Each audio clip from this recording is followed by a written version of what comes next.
નમસ્કાર મિત્રો, અમારી યુટ્યુબ ચેનલમાં હું ગુંજન ચાપાણી ફરી એક વખત આપ સર્વ મિત્રોનું હાર્દિક સ્વાગત કરું છું.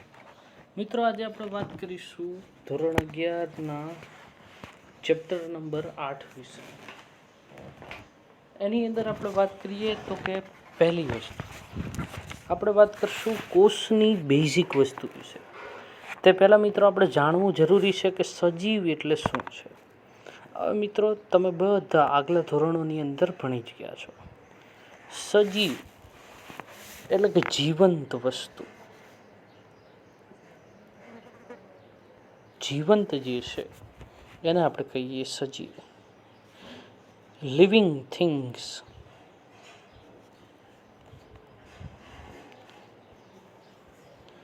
બીજી વસ્તુ છે નિર્જીવ, આપણે એને કહીએ નોન લિવિંગ, એટલે કે જે જીવંત નથી તેવા. હવે મિત્રો, અહીંયા સમજો કે સમગ્ર સૃષ્ટિ જે છે એ બે વસ્તુની બનેલી છે. એક છે જીવંત અને બીજા જે છે એ છે નિર્જીવ. હવે આપણે વાત કરીએ જીવંત અને નિર્જીવ કોને કહીશું. જીવંત એને કહીશું કે જેઓની અંદર, સામાન્ય વ્યાખ્યા આપણે એવી આપીએ કે જેની અંદર જીવ હોય તેને આપણે કહીએ જીવંત અથવા તો સજીવ અથવા તો લિવિંગ થિંગ. નિર્જીવ આપણે એને કહીએ કે જેની અંદર જીવ નથી, તેને આપણે કહીએ નિર્જીવ. હવે મિત્રો, આપણે એક વાત કરીએ કે સજીવ આપણે સામાન્ય રીતે કોને કહીએ કે જેના બંધારણની અંદર કોષ આવેલા હોય, કોષોની અંદર બાયો રાસાયણિક જે છે, બાયોકેમિકલ જે છે એ પ્રોસેસ ચાલતી હોય. આ સિવાય જો વાત કરીએ તો તેઓ હલનચલન કરતા હોય, પ્રચલન કરતા હોય, ખોરાક લેતા હોય અને ઘણી બધી વિવિધ પ્રક્રિયાઓ કરતા હોય, તેને આપણે કહીએ જીવંત અથવા તો લિવિંગ થિંગ્સ. નિર્જીવો આમાંની કોઈ પણ પ્રોસેસ જે છે એ કરતા નથી. હવે મિત્રો, તમારે જો સમજવું હોય તો અહીંયા સમજો કે ફોર ધ એક્ઝામ્પલ, તમે અત્યારે જે જગ્યાએ બેઠા છો તે એક આખી સૃષ્ટિ છે. સૃષ્ટિની અંદર ફોર ધ એક્ઝામ્પલ તમારું મોબાઈલ, તમારું લેપટોપ, તમારી પેન જે છે, આ બધું નિર્જીવમાં આવે કે જે પોતાની રીતે હલનચલન નથી કરતા. આપણે એને એક જગ્યાએથી બીજી જગ્યાએ લઈ જઈએ છીએ. ફોર ધ એક્ઝામ્પલ આપણું મકાન, એના પથ્થરો, આ બધા નિર્જીવની અંદર આવશે. જ્યારે સમગ્ર સજીવ સૃષ્ટિની અંદર એક નાનામાં નાના બેક્ટેરિયાથી માંડી અને એક મહાકાય વેલ અને હાથી જે છે, આવા બધા પ્રાણીઓ અને વનસ્પતિઓ જે છે એ જીવંત વસ્તુમાં આવશે. હવે તમે આગલા ધોરણોની અંદર ભણી ગયા છો કે જીવંત વસ્તુનો આધાર જે છે એ છે કોષ. મિત્રો, જીવંત વસ્તુનો આધાર કોણ છે? કોષ. અ સેલ.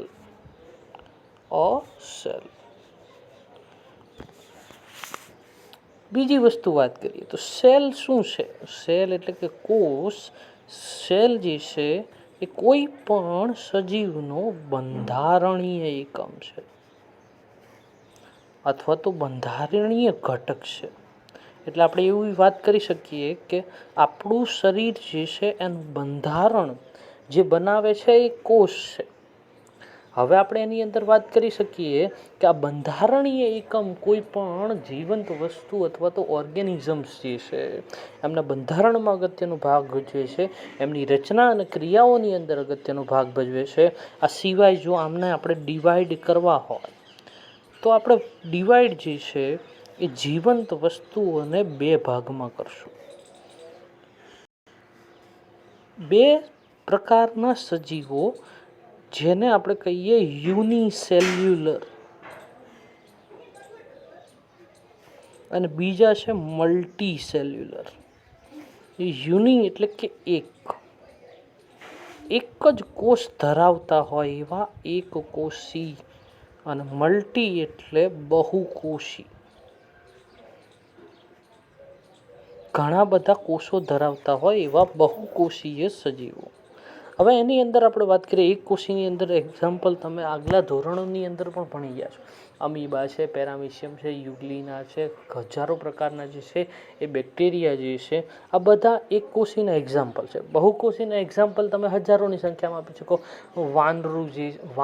વાંદરું જે છે, માનવ જે છે, ગાય, ભેંસ, ઘેટા, બકરા, ઊંટ જે છે, એ સિવાય સરીસૃપોની અંદર તમે કાચબા જે છે, સાપ જે છે, આવા હજારોની સંખ્યામાં એક્ઝામ્પલ જે છે બહુકોષીમાં આપી શકો. કોઈ પણ મોટાભાગની વનસ્પતિઓ જે છે એ બહુકોષી છે.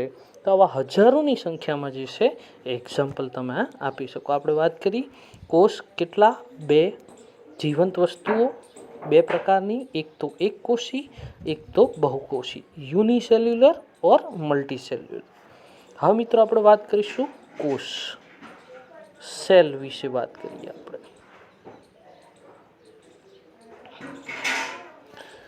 કોષ વિશે વાત કરીએ તો સજીવના શરીરનો રચનાત્મક અને ક્રિયાત્મક એકમ છે. રચના સાથે સંકળાયેલો છે અને એમાં જે પણ કંઈ જૈવ રાસાયણિક પ્રક્રિયા થાય છે તેની સાથે સંકળાયેલો છે, એટલે એને કીધું રચનાત્મક અને ક્રિયાત્મક એકમ. બીજું, કોષની અંદર જે છે એ બાયોકેમિકલ પ્રોસેસ જે છે મિત્રો થતી હોય છે. તે કોની ઉપર આધાર રાખે? તો કે કોષોની રચના ઉપર આધાર રાખે, તેમના પ્રકાર ઉપર આધાર રાખે અને કોષોની સંખ્યા ઉપર જે છે એ આધાર રાખે છે. માટે સજીવનો પાયાનો એકમ જે છે એ છે કોષ છે. હવે આપણે વાત કરીએ કે કોઈ પણ સજીવ જે છે, હવે દાખલા તરીકે ફોર ધ એક્ઝામ્પલ તમે ને હું, આપણી વાત કરીએ. આપણું જીવનની શરૂઆત ક્યાંથી થઈ? જીવનની શરૂઆત વિશે વાત કરીએ મિત્રો તો આપણે અહીંયા જોઈએ કે શુક્રકોષ એટલે કે સ્પર્મ અને અંડકોષ,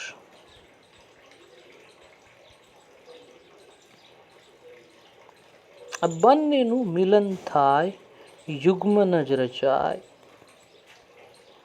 યુગ્મનજને આપણે કહીએ ઝાયગોટ. હવે આ ઝાયગોટની અંદર વાત કરીએ તો મિત્રો અહીંયા જો કે ઝાયગોટ જે છે, આ ઝાયગોટ એટલે કે યુગ્મનજની અંદર પહેલાં તો કોષ વિભાજન એટલે કે સેલ ડિવિઝન થશે અને ત્યાર પછી થશે કોષ વિભાજનની અંતે. હવે દાખલા તરીકે કોષ વિભાજન થયું તો શું થશે? હવે ઝાયગોટ જે છે એ એક જ કોષ છે, એક જ કોષનો બનેલું છે કે જેની અંદર 2n પ્રકારના જે છે એ રંગસૂત્રો છે. હવે એની અંદર કોષ વિભાજન થશે એટલે ઘણા બધા કોષો જે છે એ બનશે. ઘણા બધા કોષો બન્યા પછી જે છે એ નવા કોષો બનીને એ વિભેદન પામશે. વિભેદન પામવું એટલે કે એનું રૂપાંતરણ પેશીમાં થવું, પેશીમાંથી અંગમાં, અંગમાંથી અંગતંત્રમાં અને છેલ્લે એક શરીર અથવા તો દેહની જે છે એ રચના થાય છે. હવે મિત્રો આ જે પરિસ્થિતિ છે કે ઝાયગોટમાંથી એક સમગ્ર દેહ રચાવાની પરિસ્થિતિ, એટલે કે એક કોષમાંથી સમગ્ર દેહનું સર્જન કરવાની ક્ષમતા, જેને કહેવામાં આવે છે સંપૂર્ણ ક્ષમતા. અહીંયા તમે જોઈ શકો છો મિત્રો કે શરીરના કોઈ પણ કોષ સમગ્ર દેહનું સર્જન કરવાની ક્ષમતા ધરાવે તો તેના આ લક્ષણને જે છે એ સંપૂર્ણ ક્ષમતા અથવા તો ટોટીપોટન્સી તરીકે ઓળખવામાં આવે છે. આગળ આપણે ભણશું ટોટીપોટન્સી, પ્લુરીપોટન્સી, મલ્ટીપોટન્સી, યુનિપોટેન્સી, એ તમને આગળ જઈને જે છે ખ્યાલ આવશે. હવે આપણે વાત કરીએ કે જુદા જુદા વૈજ્ઞાનિકોએ જે છે એ કોષ જે છે એ શોધવાની શરૂઆત ક્યાંથી થઈ, કેવી રીતે થઈ. સૌ પ્રથમ જે છે એ કોષ વિશેની માહિતી એન્ટોન વાન લ્યુવાન હોક નામના વૈજ્ઞાનિકે જે છે એ 1665ની અંદર આપી. તેમણે ઓક અથવા તો બૂચ જે છે એ વનસ્પતિ છે એમની છાલને જે છે ચીરીને સૂક્ષ્મદર્શકની અંદર જે છે એ સૂક્ષ્મદર્શક યંત્રની અંદર જે છે તેમણે અવલોકન કર્યું. તો અવલોકન કરતાં જે છે એ તેમને આવી ખાનાઓ જેવી જે છે એ રચનાઓ જે છે એ જોવા મળી. હવે આ ખાનાઓ જેવી રચનાને એમણે નામ આપ્યું કોષ. હવે બીજા વૈજ્ઞાનિક છે એ છે રોબર્ટ બ્રાઉન. મિત્રો યાદ રાખજો, કોષની શોધ રોબર્ટ હુક, કોષ કેન્દ્રની શોધ જે છે એ છે રોબર્ટ બ્રાઉન 1831. રોબર્ટ બ્રાઉને જે છે ઇલેક્ટ્રોન માઇક્રોસ્કોપની મદદથી કોષ કેન્દ્રની રચનાનો જે છે એ વિસ્તૃત અભ્યાસ કર્યો અને કોષની અંદર જે પણ કંઈ અંગિકાઓ જે છે તેમનો પણ અભ્યાસ કર્યો અને એમણે કોષ કેન્દ્રની શોધ કરી. હવે મિત્રો વાત કરીએ આપણે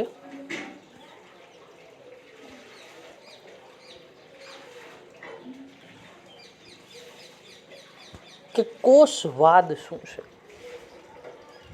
પણ તે પહેલા આપણે જોઈએ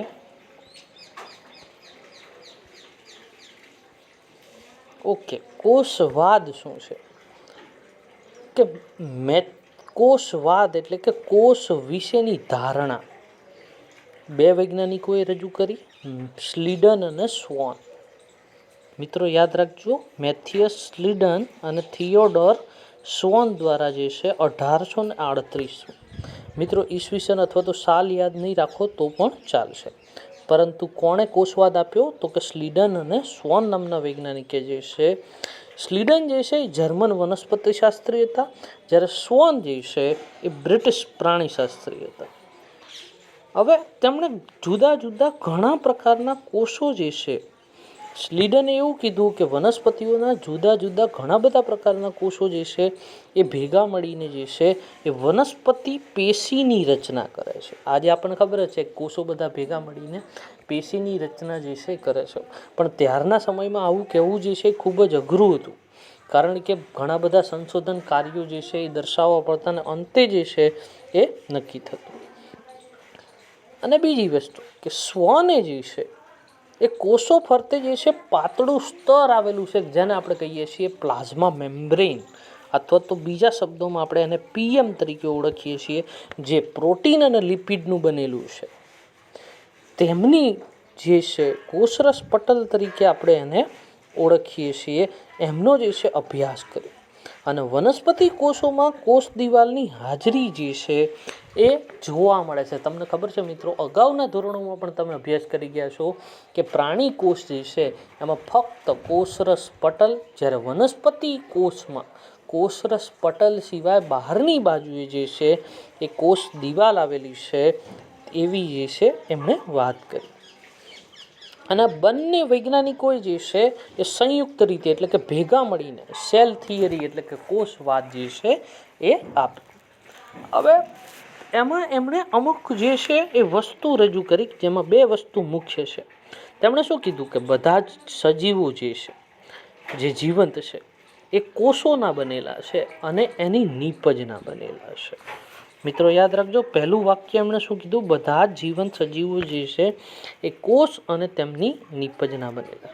અહીંયા નીપજો એટલે કે જે પણ કંઈ બાયોકેમિકલ પ્રોસેસ થાય છે તેમાંથી ATP સર્જાય અને એ આપણને ઉર્જા પૂરી પાડે, આપણું લોકોમોશન, મૂવમેન્ટ બધું જે ચાલે એની વાત છે. અને બધા જ સજીવોનો રચનાત્મક અને ક્રિયાત્મક એકમ જે છે એ છે કોષ છે. હવે મિત્રો આગળ આપણે વાત કરીએ, આ વાદ નવા કોષો કેવી રીતે ઉત્પન્ન થાય છે એ એમણે સમજાવ્યું નથી. આ બે વાક્યોની અંદર આપણે જોયું મિત્રો કે જીવંત સજીવો જે છે કોષોના બનેલા છે, તેમની નીપજના બનેલા છે, અને કોષ જે છે એ સજીવ શરીરનો રચનાત્મક અને ક્રિયાત્મક એકમ છે. હવે એમણે અહીંયા ક્યાંય એવું નથી કીધું કે નવા કોષો કઈ રીતે ઉત્પન્ન થાય. એટલે એક નવા વૈજ્ઞાનિક કે જેનો રુડોલ્ફ વિર્સો, એમણે જે છે એ સાબિતી આપી કે નવા કોષો જે છે એ જે પહેલાં અસ્તિત્વ ધરાવતા હોય એ જ કોષોમાંથી કોષ વિભાજન દ્વારા જે છે બને છે. અત્યારે જે છે ઘણા બધા સંશોધનો થયા એટલે આપણે કહી શકીએ કે પૂર્વ અસ્તિત્વ ધરાવતા કોષોમાંથી જે છે એ નવા કોષો જે છે એ બને છે.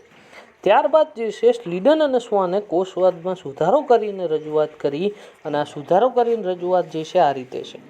બધા જીવંત સજીવો કોષ અને કોષની નિપજોના બનેલા છે, અને બધા જ કોષોનું સર્જન જે છે એ પૂર્વે અસ્તિત્વ ધરાવતા કોષોમાંથી જ થાય છે.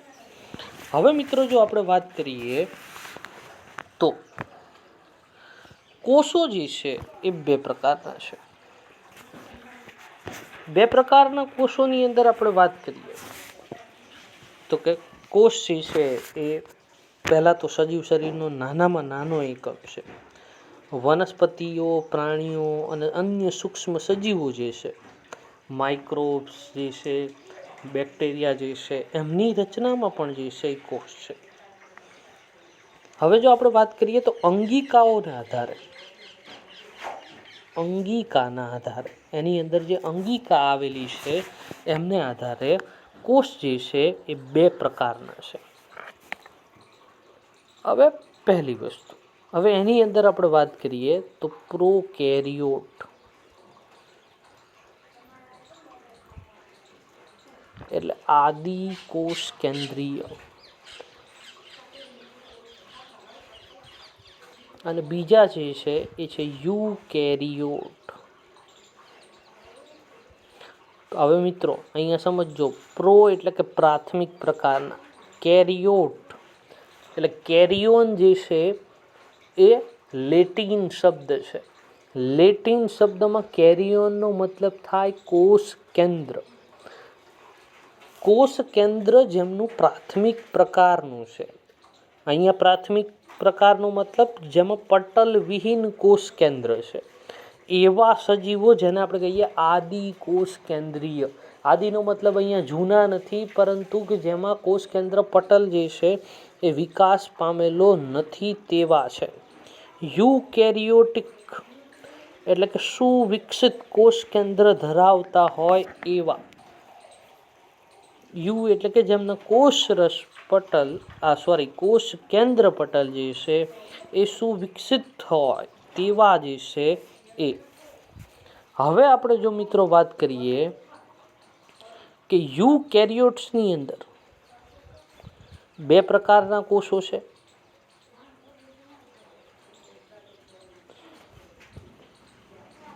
એક તો જેઓ કોષ દિવાલ ધરાવે છે, સેલ વોલ ધરાવતા હોય એવા, તો વનસ્પતિ કોષ, અને સેલ વોલ ન ધરાવતા હોય એવા તો કે પ્રાણી કોષ. વનસ્પતિ કોષ બાબતે જો કોમનલી બાળકોને બતાવવાનું થાય, અથવા તો વિદ્યાર્થી મિત્રો જે નાના ધોરણમાં ભણે છે તેમને બતાવવાનું થાય, તો ડુંગળીનો જે છે એ માઇક્રોસ્કોપમાં એની જે છે સલકી પર્ણ લઈને એનો અભ્યાસ કરવામાં આવે છે. જ્યારે પ્રાણી કોષ બાબતે જે છે એ ગાલના કોષોનો જે છે એ અભ્યાસ કરવામાં આવે છે. હવે જો મિત્રો હું તમને ડુંગળીનો કોષ જે છે અહીંયા દોરીને બતાવું, આ રીતે જે છે એ તમને ચોરસ ખાના જેવી જે છે એ રચના દેખાશે. એની બહારની તરફ જે છે એ તમને